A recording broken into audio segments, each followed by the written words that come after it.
Hello, I am Daniel Drezner. I'm a professor at the Fletcher School of Law and Diplomacy, and I blog at foreignpolicy.com. And for those people ordinarily used to seeing a different background, this is the first blogging heads I've done in a while from my office. Hi, I'm Adam Serwer. I'm a staff writer with the American Prospect. My background is also interesting. It's of an extraordinary rendition. I actually didn't put it there, despite the fact that I write about that stuff. But I'm actually not sure how it ended up there, but I guess I'll try to explain it next time. So, Dan, WikiLeaks. Now, what's that again? I said WikiLeaks. No, I know. I haven't heard about it. Well, so... I've heard some minor things. I'm just kidding. Yes, the topic that won't go away.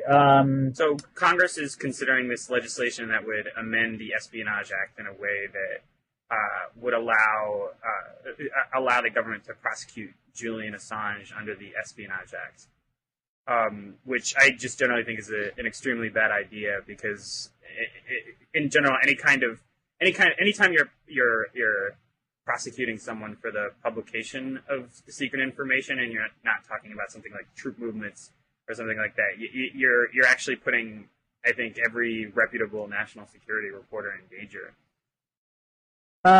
Yeah, I tend to agree that well, first of all, how can you charge someone with a law? What's the constitutional principle here?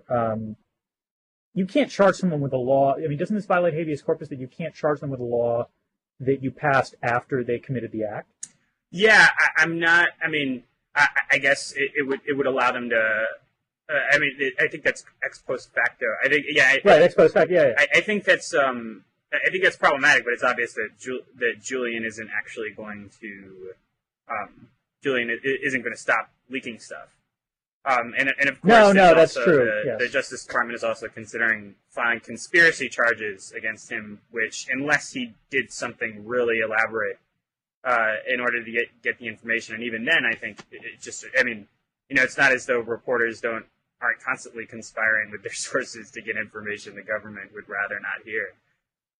Well, this raises an interesting question, I think, which, I blogged a little bit about this when I had a post about sort of New Year's resolutions for this year that I would like the foreign policy community to give up. Mm-hmm.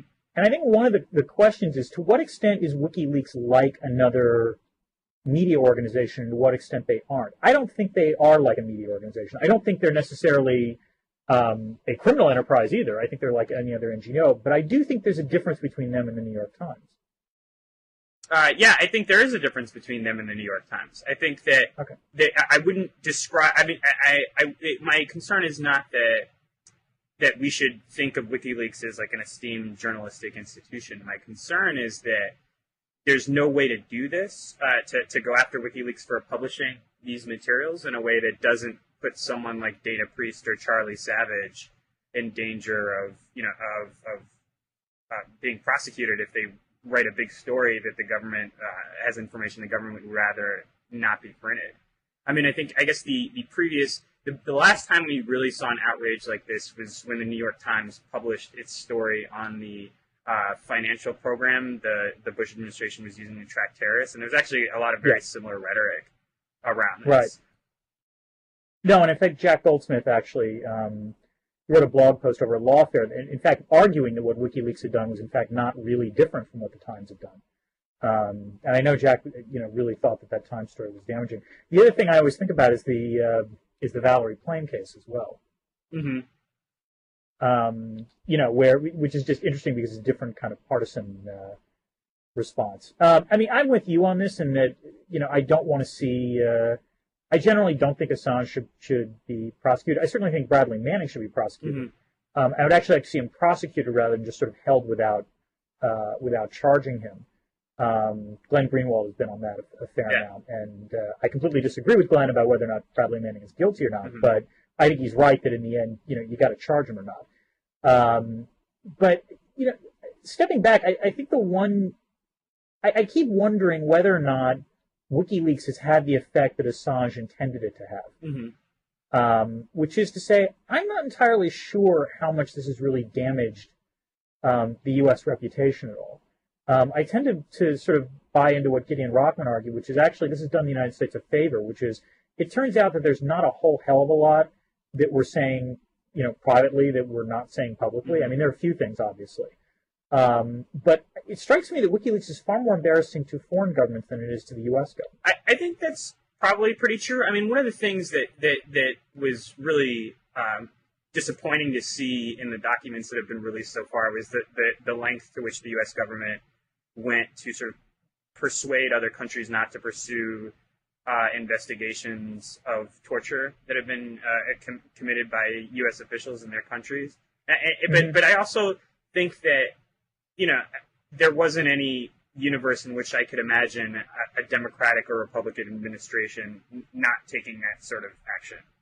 Right. I mean, that's what, governments protect their own. This is just something, I mean, that's not terribly shocking that I think the U.S. government did that. Right. You're right. It seems hard to conceive of a scenario where, anyone to the right of Ramsey Clark is not going to be, pursuing that kind of policy. Right. I mean, and I think it's sort of interesting, especially within the context of the debate on American exceptionalism, because, of course, I mean, the decision not to prosecute anyone for that stuff and to make sure that no other governments in the international community would be going after U.S. agents for that stuff is just sort of textbook American exceptionalism, right? I mean, we get to do what we want because we have a reason for doing it. We're in pursuit of the greater good in our own interests as the United States. I mean, I think that situation actually is, for some reason, a pretty textbook example of Obama embracing American exceptionalism that sort of gets ignored. Huh. See, that's interesting. I understand your point. I'm not sure. I mean, I have to wonder. I assume that the thinking behind what Obama did on this was twofold. The first is just a raw political calculation of this was a no-win situation for him. I mean, if he said, yeah, sure, go ahead, prosecute these guys, it's going to be seen as him, being even more un-American than the far right wing is accusing him of being. So, I mean, it's easy, it leaves him vulnerable to some extent. But I think there's another issue, which I suspect is actually at the heart of why Obama did this, which is, in some ways, it's not clear whether you're prosecuting the right guys if you go after, the sort of lower level operators. I think you're not. I actually wrote about this. Right. I actually thought that would be a bad idea. Right, it's sort of like the Abu Ghraib approach to dealing with yeah. Yeah. So, I mean, I think the problem is that if to some extent, I agree with what Obama's done because I don't think it's fair to go after the guys. I mean, this is, I don't want to say it's a Nuremberg defense, but these are low-level operators who, once they were given a certain amount of guidance, did what they did. It strikes me that it's perfectly appropriate, to ask whether or not the higher-level operators should be held to some kind of higher standard, and I certainly think that's an interesting debate worth having. Yeah, I agree with you. Yeah, so, I mean, in that sense, I actually suspect that's why he did what he did, despite the fact that it cost him on the left. But that said, again, with that exception, and I think the other one might be the fact that, the big scandal, I'm actually genuinely surprised this has caused so much consternation. You had Jack Schaefer and Slate arguing that Hillary Clinton should resign because she ordered State Department officials to spy in the United Nations, which is correct. I mean, he technically argues this is against U.S. law, but I think this is actually one of those cases where it's like violating the speed limit. Everyone does it at the United Nations. Yeah, I think that's I think it's probably true. There was someone, I forget who, there's a former diplomat who argued that the public revelation of this might put U.S. diplomats in danger, but I think in terms of them being perceived as spies. Right. No, and it's not great, obviously. Right. I mean, but again, it's one. I think there's a legal concept called deusitude, which my colleague Michael Glennon at Fletcher has talked about, which is basically the notion that even if a law is on the books, if it's ignored in practice by just about everyone, then it really ceases to have any kind of legally binding effect, which I think is pretty much describes spying at the United Nations. Or the Espionage Act, sort of, a little bit, not quite, but yeah. Although that was tried to be, wasn't that tried? The U.S. government tried to use that against some ex-APAC officials. Right. It hasn't been as completely abandoned as some other things, I suppose, on the books. Right. I mean, it strikes me that the most damning things that have come out are instances of authoritarian governments, particularly in the Middle East, cooperating with the United States, even though publicly they issue things that condemn the United States or so forth. Right. So I'm thinking like the Yemenis. Right. The Yemeni. I'm sorry. Go ahead. I was saying right. The Yemeni cooperation with the drone strikes and things like that. And then most recently, I think well, actually, this isn't cooperation, but this is something interesting, which is you've seen their protests in Tunisia recently. Mm-hmm. One of the triggers for this, apparently, and there was a good foreign policy story about this, was the fact that there was a WikiLeaks cable released that basically sort of had a very, very jaundiced assessment of the Tunisian leader, which I think was something of a shock because the perception was that this guy, as an authoritarian strongman, was considered a close and vital ally of the United States. And the cable makes it clear that really the U.S. government can take him or leave him at this point. So in some ways that sent an interesting signal, perhaps, that allowed, for greater unrest in that country. Mm-hmm. But, the larger point is that I think, Assange clearly, and WikiLeaks clearly intended for all of this to somehow be incredibly embarrassing to the United States and reveal the sort of naked, brute exercise of power by the U.S. government. And, there are instances where that I think took place in the cables. And again, maybe this is my own, biases coming to the fore. It strikes me that it's a lot more embarrassing to everyone else. I think that is probably true, especially, it's at least true in the sense of the reactions abroad. There's certainly, there nothing in the WikiLeaks cables that is leaked has caused a great deal of outrage here. And I think that's in part because Americans are really not paying attention to foreign policy. I just think that, with the recession and unemployment, they've just checked out. Yeah, so the official position, well, to be fair, I've written about this. The general, the constant de facto American public opinion on this is they don't give a shit about foreign policy. They really just don't. I always lecture about this to my classes. It's true. It's by and large, they see it as far removed from their own, personal lives. This is an exercise of what's called rational ignorance in public opinion literature, which is there is no incentive for individuals to really invest all that much attention in reading up on these kinds of things. Mm-hmm. Because they don't see how it affects their own lives. Right. No, I think that's pretty accurate, especially right now.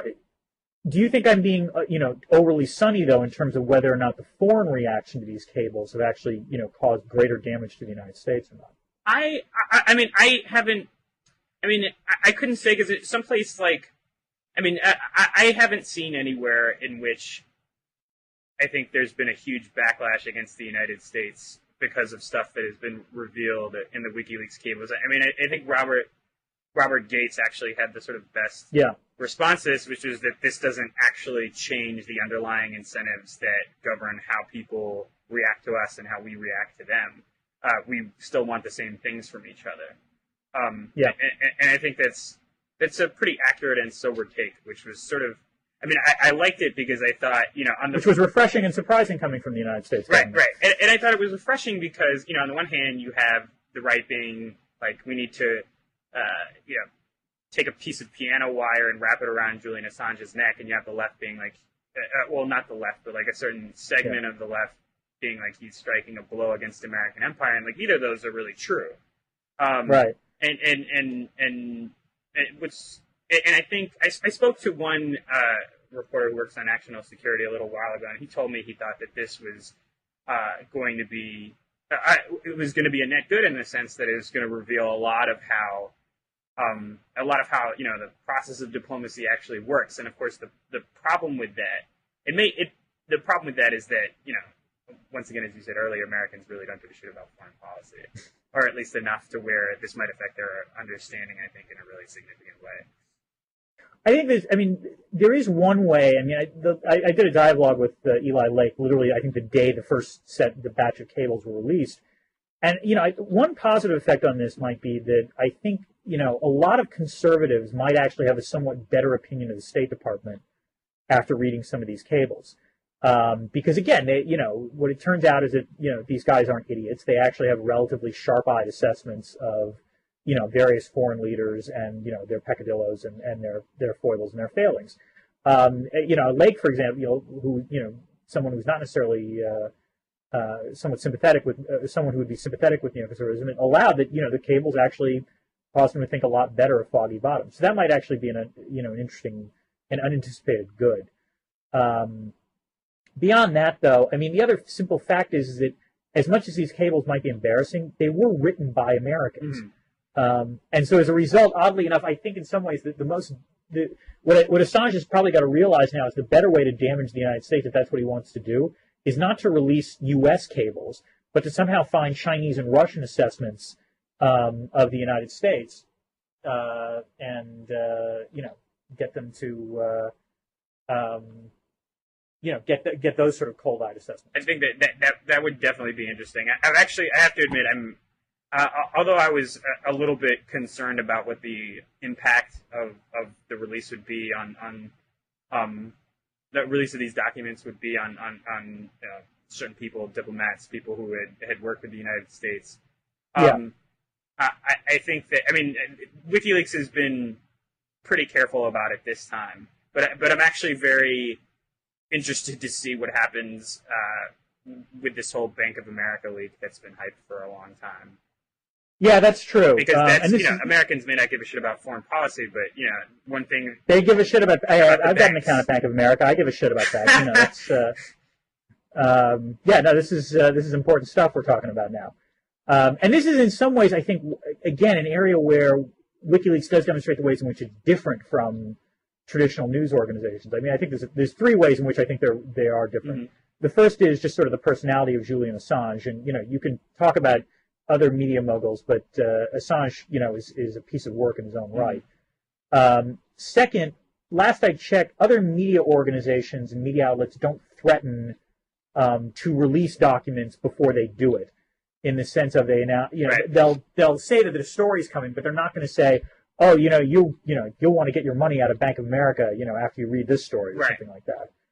Although now I'm thinking about the local news and wondering, there's a very fine line between doing that and like on the local news saying, is your bank, in trouble? Find out after the break, or do you want to go into this restaurant? Wait till you find out what Exactly.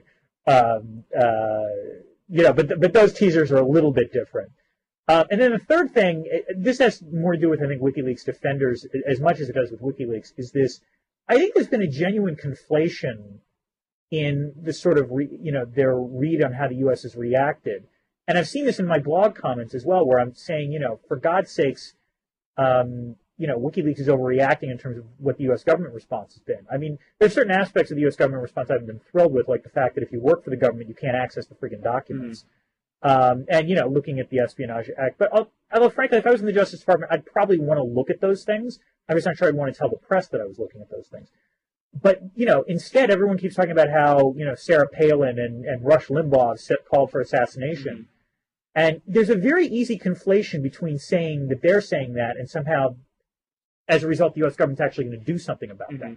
Yeah, I think that's, I think what worries me about it is that I just sort of can't, I'm sort of shocked that you can say, or not that you can say, but that, fairly serious political figures would suggest not prosecution for Assange, but that he should be assassinated. I think that's the way in which the tone is I guess has been taken up a notch. Is I don't remember people. I remember people suggesting the New York Times be prosecuted, but I don't remember anybody suggesting we assassinate the editor of the New York Times. And I think that has something to do with the way drones and drones in general have become central to our political conversation in a way they weren't, in 2006, in the mid-2000s. But I actually find it pretty startling. All right, look, again, I wind up in the odd position of having to try to defend the Palin / Limbaugh position, which is, I find, genuinely unappetizing. But all right, let me try to articulate it the way they would put it, which is, I think they would say the following. This is different from, let's say, the New York Times and the Pentagon Papers, because with Assange, you're dealing with a foreign national as opposed to an American. So, when you were dealing with the Times before, you had a national court system and, judicial system that you knew they were going to comply with as well as the U.S. government. So, first of all, this is a separate thing by looking at it abroad. The second thing is that it should be noted that I don't think Palin or Limbaugh are calling for their supporters to try to kill Julian Assange. They think the U.S. government should do it. Yeah. And they think it would be a justified act because, Assange represents a threat to national interest. Now, here's where I completely disagree with them. I don't think, Assange represents that threat. But I mean, if we were going to push this a little further, is there a point after which someone like Assange leaking, information would in fact justify a kind of drone strike? Well, in general, I have very strong feelings against the use of targeted killing outside of a war zone. Period. Okay. It's one thing I think for the United States to be using drones in Afghanistan. In Pakistan, right, when they sort of had the tacit permission of the Pakistani government, and they're that's arguably still part of. Is literally the theater of war. Right, it's a theater of operations. Even though technically it's across the border, I don't like that, and I think it might be counterproductive, but I don't think it's illegal. When we start talking about this sort of ability to eliminate anyone anywhere, regardless of whether or not we're at war in that place, I start to get very uncomfortable. Well, look this way. I'm not calling for a drone strike on London or something like that. What I'm more wondering is, I guess, if not Assange, is there someone who, in other words, I guess my question is, at what point would you have the leaking of information that actually would seem to constitute an act of war, as it were? To the extent where, what was being leaked was, in fact, the order of battle in Afghanistan, or, the names of, the names and locations of CIA agents in a particular country. In other words, things that really would genuinely, put lives in danger and compromise the national interest, the American national interest. I guess at what point, would you actually say, okay, some kind of, extraordinary action would be required? I think that's an interesting question, and I'm not sure I could answer it. What Harold, State Department legal advisor Harold Coe said about the sort of defense of targeted killing, through international law and stuff like that is that, I think there has to be, I'm not sure that, I think there has to be a certain amount of imminent danger being posed. I think that, I'm not sure of the context in which a sort of nonviolent disclosure, a nonviolent person, someone who's not like a member of Al Qaeda or something, disclosing information becomes a nonviolent civilian target becomes someone who you can just sort of take out.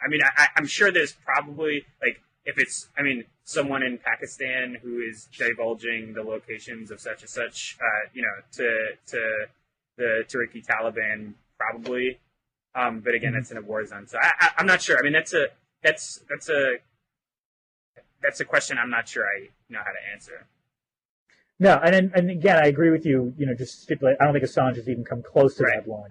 So, and this is one of those things where, in fact, if let's assume someone actually was stupid enough to take, the Palin Limbaugh position, killing Assange at this point would be catastrophically worse than whatever you're going to get, for the next couple of, in terms of WikiLeaks. In other words, if he were actually taken out, in some ways that would, manage to revive all, any number of, theories about, U.S. lawlessness and or, wanton exercise of power, yada, yada, yada. Of course, he becomes a martyr.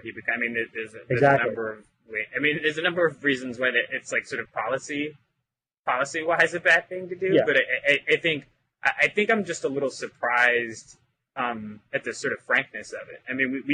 We've and this may be. Although it should be pointed out that in some ways it's the Obama administration that has caused this to happen. Right, I was going to say that. This may be like one of the most ways in which the Obama administration has most affected the discourse, which is it's made casual our discussion of the U.S. government killing people. Through targeted. It's really extraordinary that we just sort of talk. I think the president actually made a joke about it at the White House dinner last year. He was talking about launching drone strikes at the Jonas Brothers. If they talk to his Jonas daughters. Brothers, and just to make a further joke, I would approve of that action. But it's but you're right. Just the fact that I made that joke, it's an interesting point that it's sort of permeated the way in which we think about what what are considered out of bounds versus acceptable policy options? I think there's something. I mean, I think there's something about that. I think the Bush administration did something a little bit similar with torture, although I think there were stronger cultural forces in that direction. You know, stuff like 24.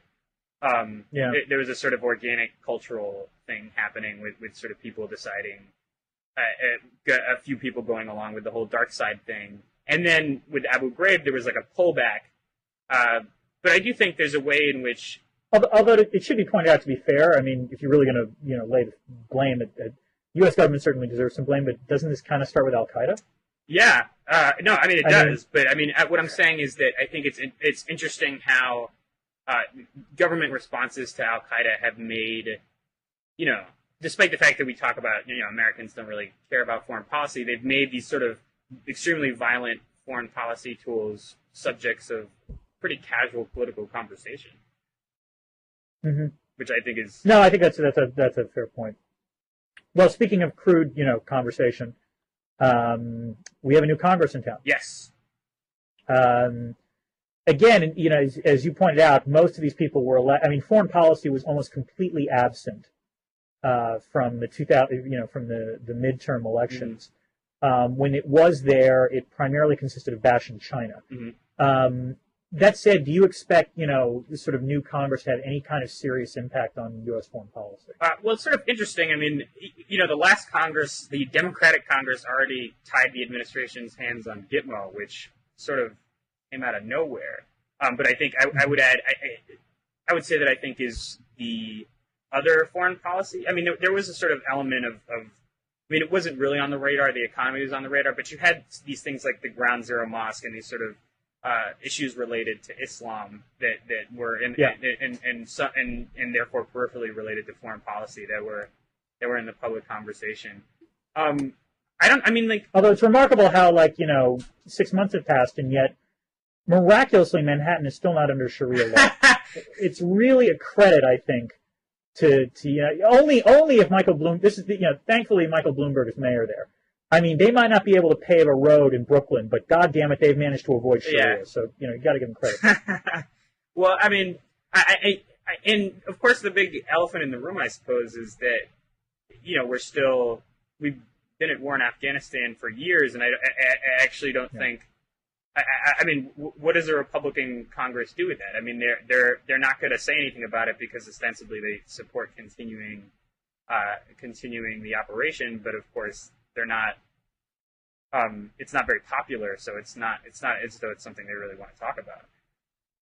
No, I agree. I mean, in some ways, and this explained why this wasn't that much of an issue in during the midterms. Part of the reason was that there actually wasn't a hell of a lot of daylight between the parties when it came to foreign policy, particularly between the Obama administration and the Republicans.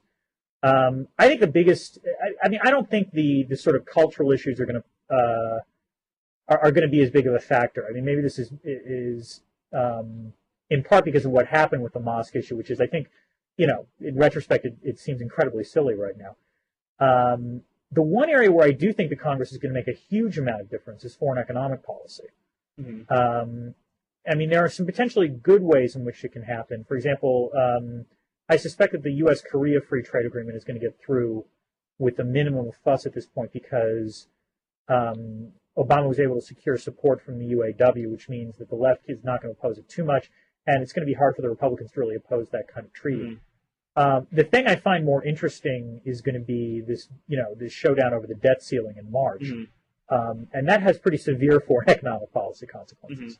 Mm-hmm. Why don't you explain those? Because I don't understand those quite as well as everyone else. I just know that every time it's time to raise the debt ceiling, everyone gets it's time for a posturing. Well, basically, the U.S. is unique. Bruce Bartlett had a very good post sort of summarizing this. The U.S. is unique among countries in that to be able to borrow above a certain amount, there is a debt ceiling that's imposed by Congress, whereas in most places, there is no debt ceiling. You just borrow, if you're the government, you just borrow, as it were. The U.S. debt ceiling is, I think, $14.4 trillion at this point. And U.S. debt has gone past $14 trillion, which means sometime around March we're going to hit that ceiling, and then no one is entirely sure what will happen. some people think that the Treasury Department has enough sort of, levers and hidden reservoirs of capital such that it can, keep things running for a little longer than anyone anticipated. Others think that if you interpret the law as it's supposed to be interpreted, what it means is that the Treasury Department and the U.S. government cannot issue bonds to cover its expenditures, which means the only way it can pay, it's literally pay-as-you-go government, which is only from the receipt of taxes can it therefore fund something from the government. So this is going to have two potential effects. The first is that it can potentially at least cripple the government because there are certain things that just can't be, you've got a deficit of upwards of $1 trillion. There are certain things you're just going to have to automatically cut if you're going to honor that debt ceiling. Mm-hmm. The second and far more serious concern is that this really does affect the full faith and credit of the United States, which is the notion is that if you've got, the most important payment you have to make is interest on the debt. If you're not allowed to issue that interest on the debt, then you're basically telling people that are holding U.S. Treasuries, you're not getting your money back. Right. And that's really bad. I can't stress how really bad that is. The question is whether it would actually ever get to that. And as you say, everyone likes to use the debt ceiling as sort of, the proverbial shotgun to the head with the idea of extracting some kind of concessions. And the question is what is it the Republicans will demand, in return for an increase in the debt ceiling? Well, I guess my question is, and I've heard some Democrats say to the effect, we're not worried about the debt ceiling. John Boehner is going to be out there whipping the votes, because at least Boehner. Really? Well, I heard something to that effect, but because Boehner at least understands that not raising the debt ceiling would be really disastrous. Oh, I think Boehner does understand that. I mean, the question is whether or not his caucus understands that, and whether, even though he understands that, he will still try to use it to gain a tactical advantage. Right. I mean, there's what's interesting, I suppose, is that this is sort of a pretty perennial game of chicken. I mean, yeah. I was sort of. And it should be pointed out that I think, like Barack Obama, when he was a senator, engaged in a symbolic vote against raising the debt ceiling, taking on George W. Bush, yada, yada, yada. So this kind of thing is a bipartisan exercise. Right. I think that's, I think David Frum pointed that out yesterday. I thought that was, pretty funny considering the sort of apocalyptic language liberals have been using to describe the upcoming confrontation over the debt limit. But, I guess the question is, though, how much more serious? Do we think that Barack Obama would have voted against raising the debt limit if it might have actually prevented? No, I don't think. No, I really don't think he would. And how serious are Republicans about really not voting to raise the debt limit? And how much more serious are they than Barack Obama was when he was a senator? This is it really is the literally $14.5 trillion question. And I honest to God don't know. I've talked to Bruce Bartlett about this, and he really is genuinely concerned that, the members of the Tea Party caucus genuinely think this is the best way to cut spending. My concern is somewhat related, which is I have to assume that in part, the Republicans are so frustrated by what happened during the lame duck session, particularly on the tax deal, particularly the sort of Tea Partiers, that they actually just want a confrontation for the sake of the confrontation. Mm-hmm. And if that's the case, then you can see a situation where both sides see it in their political advantage not to agree, because the Tea Partiers will see it as this is finally the way in which they can get the serious question of deficit reduction on the table. And Obama will look at it as a replay of 94-95. That's. So go ahead. Yeah, that's. I actually find it interesting that Republicans regard the lame duck session as such a win, because I think it was politically a much bigger win than it was substantively in terms of the number of things Obama got done. I think the START treaty in particular, it was just like it's remarkable that extending a treaty that was negotiated by Ronald Reagan and signed by George H.W. Bush is now a liberal triumph. That's a little crazy, right? Again, this is one of those things where, there was no real, genuine, valid reason to oppose the START treaty. Right. I've seen the arguments from Heritage of, oh, no, you put missile defense on the table, and yet no actual sane lawyer, I think, thinks this because it was in the preamble and there really wasn't anything to non-binding legal preamble. Yeah, it was all not. Yeah, it was all non-binding. I mean, I think this was political in the sense that you're right, because I think, had John Kyle been a little smarter, he would have just said, okay, well, fine, I got what I wanted on missile defense and on nuclear modernization. I think he was right to try to get that stuff. Therefore, let's go forward. But instead, I mean, and to be fair, the Republicans have stressed, Kyle and McConnell stressed they didn't whip on this issue. Mm-hmm. That even though they personally came out in opposition, they did not really work all that hard with, to try to keep their caucus united on this, because they knew there were a fair number of Republicans that supported the treaty. Mm-hmm. So, I think part of the odd thing was that by originally, trying to hold out and getting some more stuff, and then by not making it a partisan issue, this looked like a political disaster for the Republicans. Mm-hmm. I agree with you on that, but I don't think. This is one of those things where, I watched the last debate, that was actually held on the Senate floor, and, this was one of those things where I think Kyle and, and the Republicans who opposed it, genuinely opposed it. I'm not entirely sure why, but they didn't try to get, wavering members of their caucus to oppose it as well. I think perhaps recognizing that they were perfectly happy to be in the minority on this issue. But it was a puzzling, I agree that it was a sort of puzzling maneuver on their part. I don't quite get it. Mm-hmm.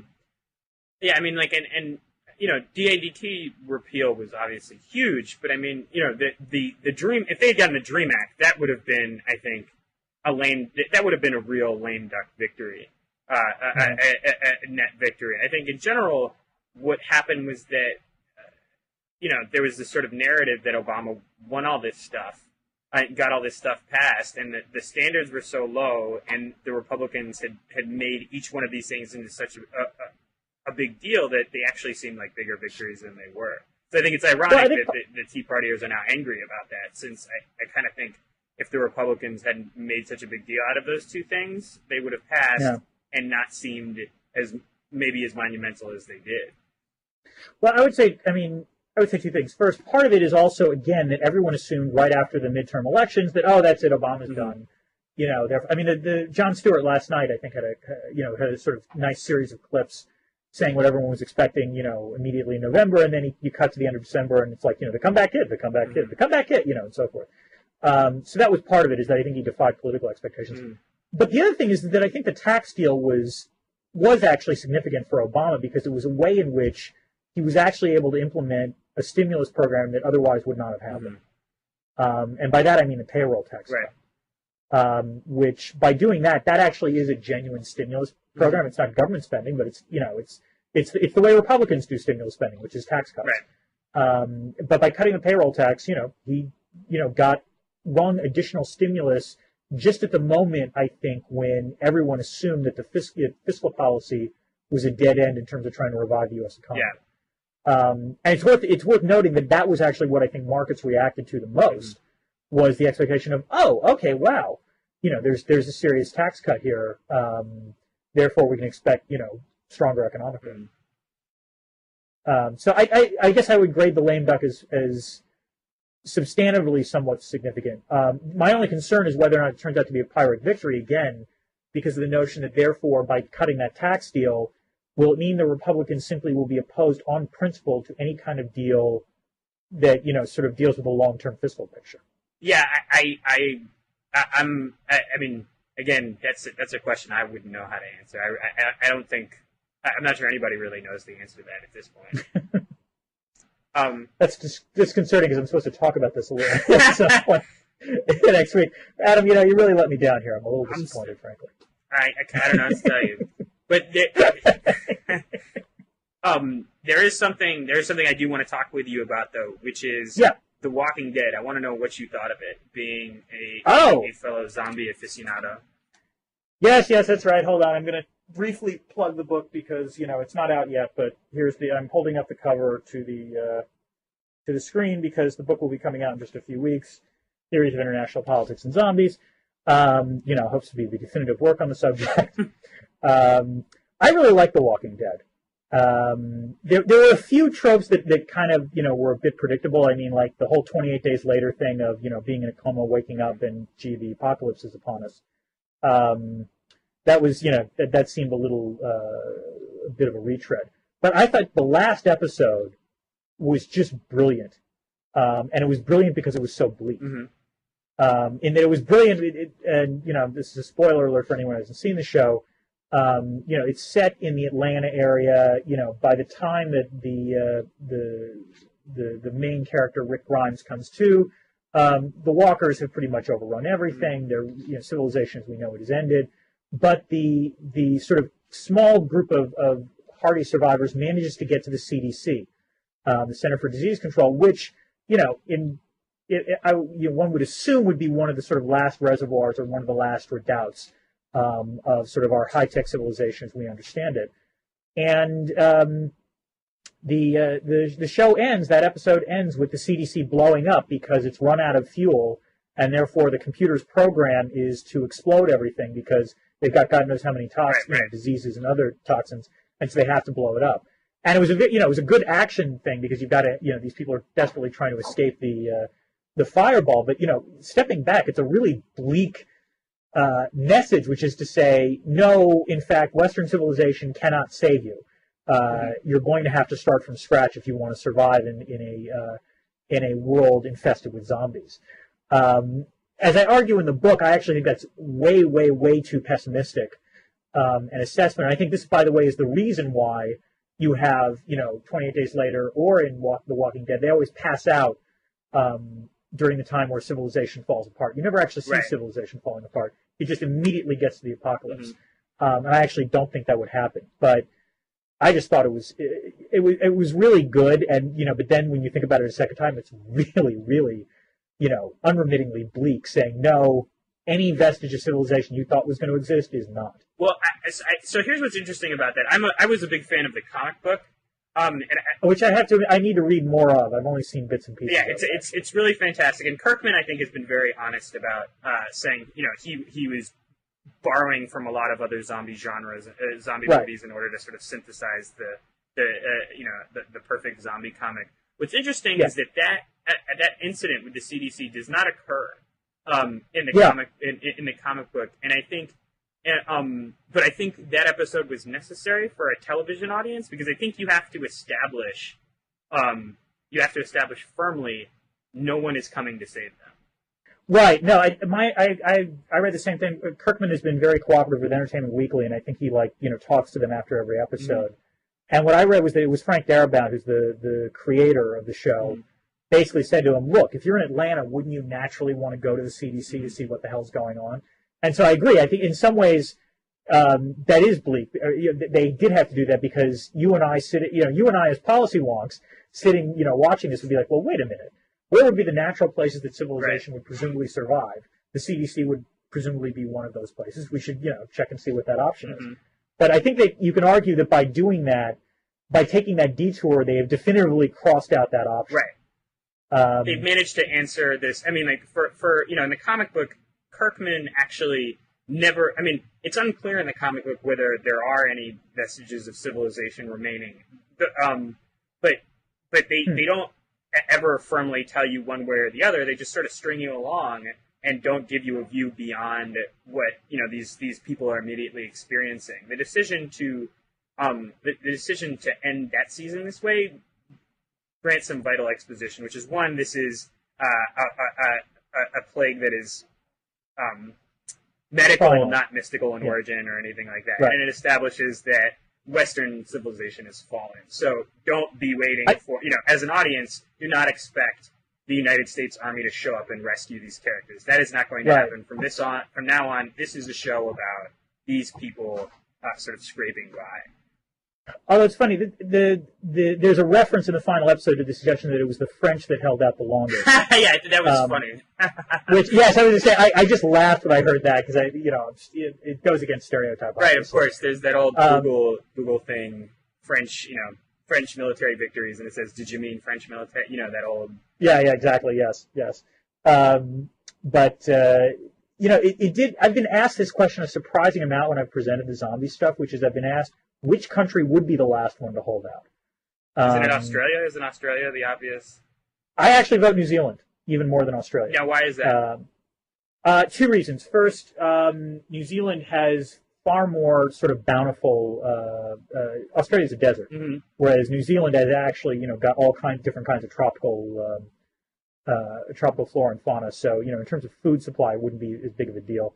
It's also much more mountainous, and I'm therefore presuming that humans would probably do a somewhat better job of climbing than zombies. Right. So, humans would have the higher ground. In that sense. Also, frankly, between the two, I like Australia a lot. I have a sister-in-law from there, but New Zealand is the only country I'd seriously consider defecting to. But it is the most remote sort of, and yet civilized, in some ways highly developed country. So I assume that, if I had to pick, I would probably say New Zealand and then maybe Japan. Interesting. Now, why Japan? For similar reasons? Similar reasons in terms of just sort of the island, again, their island nature.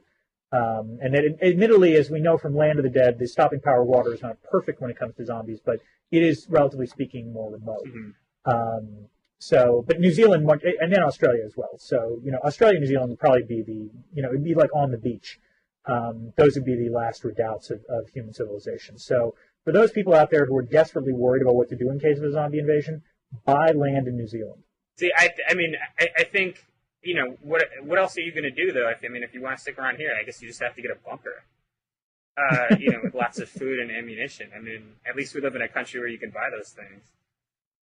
That's true. And this has been argued that, this is the other thing, which is New Zealand's a relatively unregulated economy in a lot of ways. So I don't think guns are all that hard to get down there.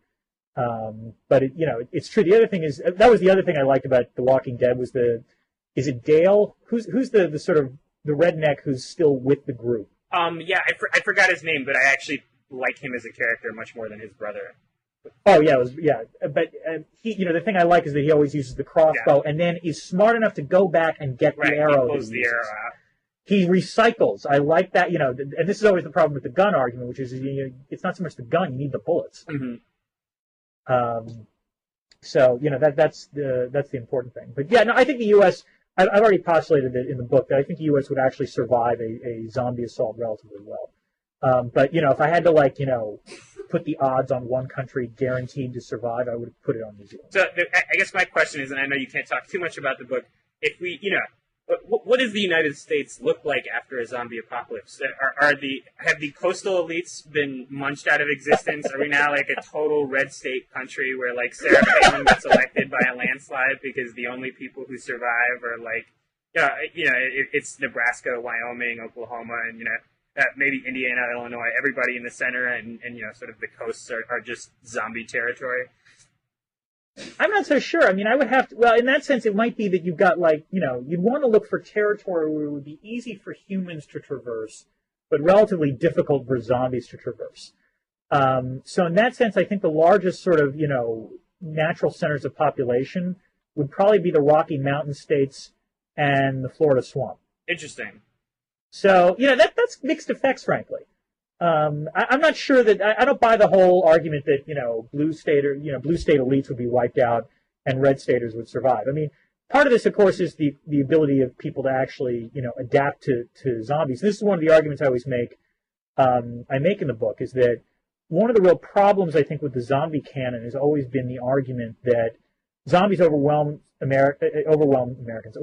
humans because humans are stupid and don't respond. But humans are actually remarkably adaptable to changing circumstances.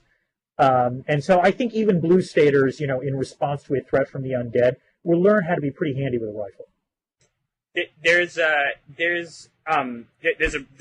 kind of zombie movie I want to see that hasn't been created yet, which is a zombie movie that takes place in a world where humanity has survived the zombie apocalypse. Yeah. And zombies are now sort of kept alive in preserves where people sort of go hunting and go after them. And of course, at some point, this all gets out of hand and the whole world faces another zombie apocalypse. But I'd like to see something like that, something that sort of actually explores what how human society is changed by the apocalypse, but how surviving society has changed, not how people wind down the end of a dying one. Adam, have you read World War Z yet? No, I haven't, although people have recommended that to me. That is the book I would recommend if you really want to know that answer. I mean, it's the only book the book I primarily recommend that non-zombie people read as an act, particularly foreign policy wonks, by the way, as sort of an insight into how countries would potentially respond beyond my book, of course. Would in fact, it's Max Brooks's World War Z. It's really a very, very good book. Period. Forget the zombie angle, and that it's written sort of from like a Studs Terkel oral history angle, and it's actually incredibly well done.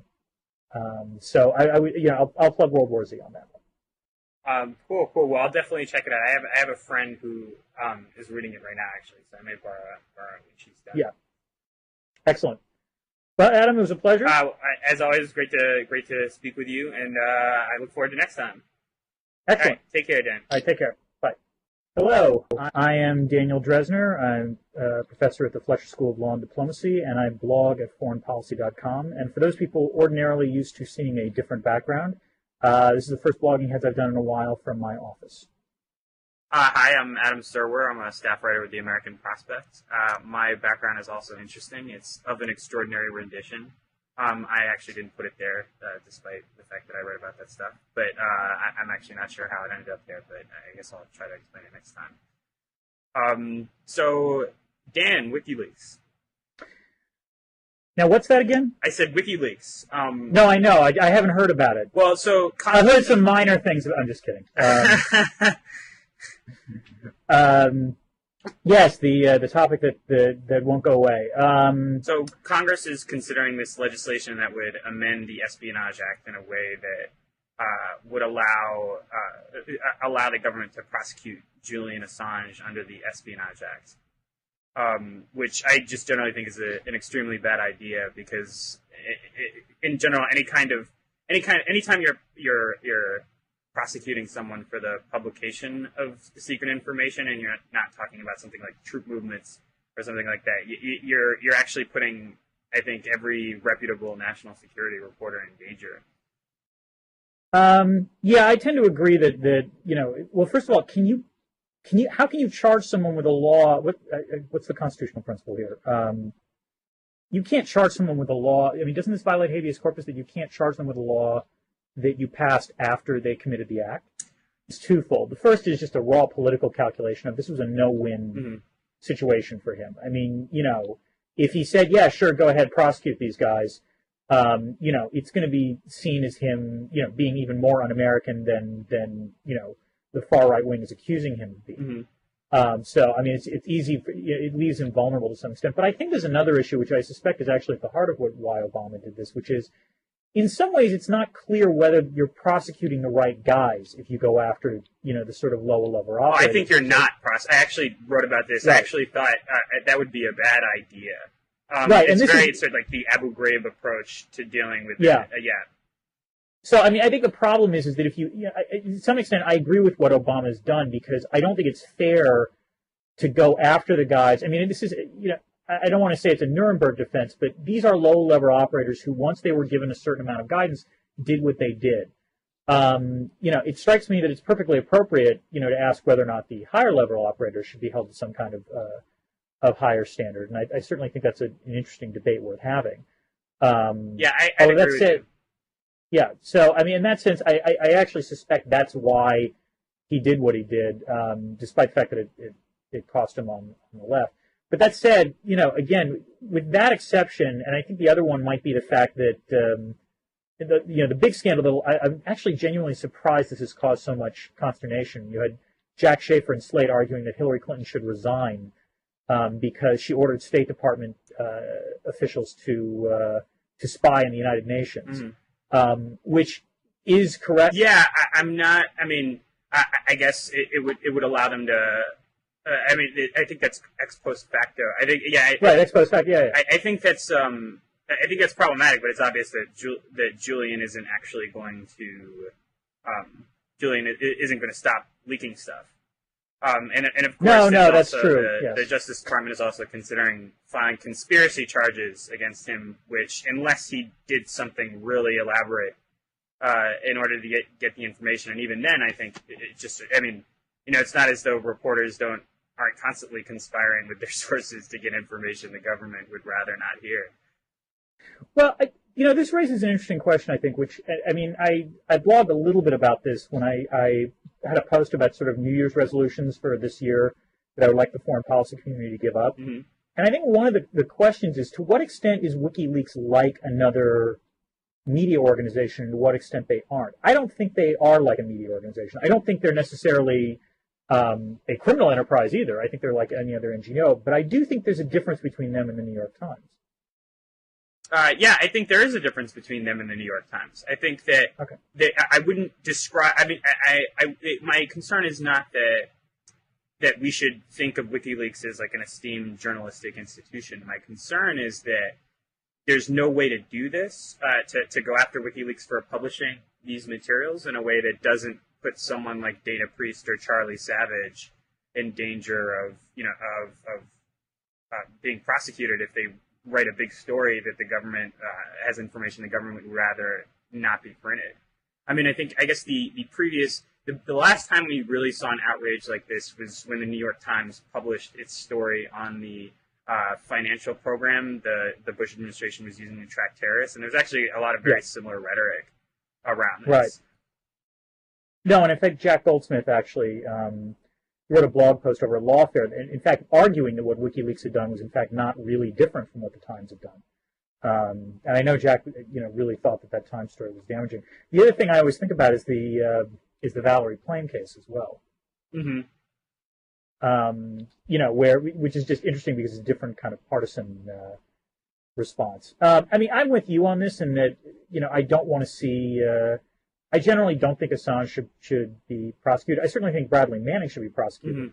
Mm-hmm. I would actually like to see him prosecuted rather than just sort of held without charging him. Glenn Greenwald has been on that a fair amount, and I completely disagree with Glenn about whether or not Bradley Manning is guilty or not. Mm-hmm. But I think he's right that in the end, you got to charge him or not. But stepping back, I think I keep wondering whether or not WikiLeaks has had the effect that Assange intended it to have. Mm-hmm. Which is to say, I'm not entirely sure how much this has really damaged the U.S. reputation at all.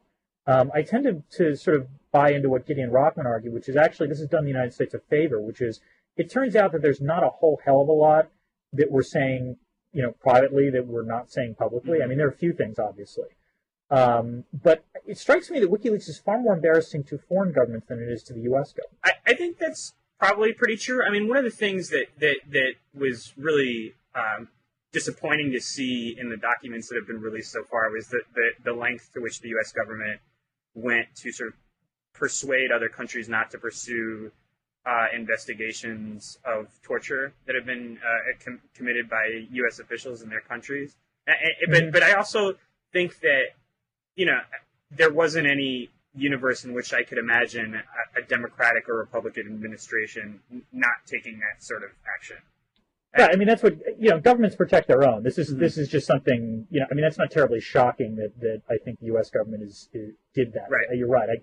It seems hard to conceive of a scenario where, anyone to the right of Ramsey Clark is not going to be, pursuing that kind of policy. Right. I mean, and I think it's sort of interesting, especially within the context of the debate on American exceptionalism, because, of course, I mean, the decision not to prosecute anyone for that stuff and to make sure that no other governments in the international community would be going after U.S. agents for that stuff is just sort of textbook American exceptionalism, right? I mean, we get to do what we want because we have a reason for doing it. We're in pursuit of the greater good in our own interests as the United States. I mean, I think that situation actually is, for some reason, a pretty textbook example of Obama embracing American exceptionalism that sort of gets ignored. Huh. See, that's interesting. I understand your point. I'm not sure. I mean, I have to wonder. I assume that the thinking behind what Obama did on this was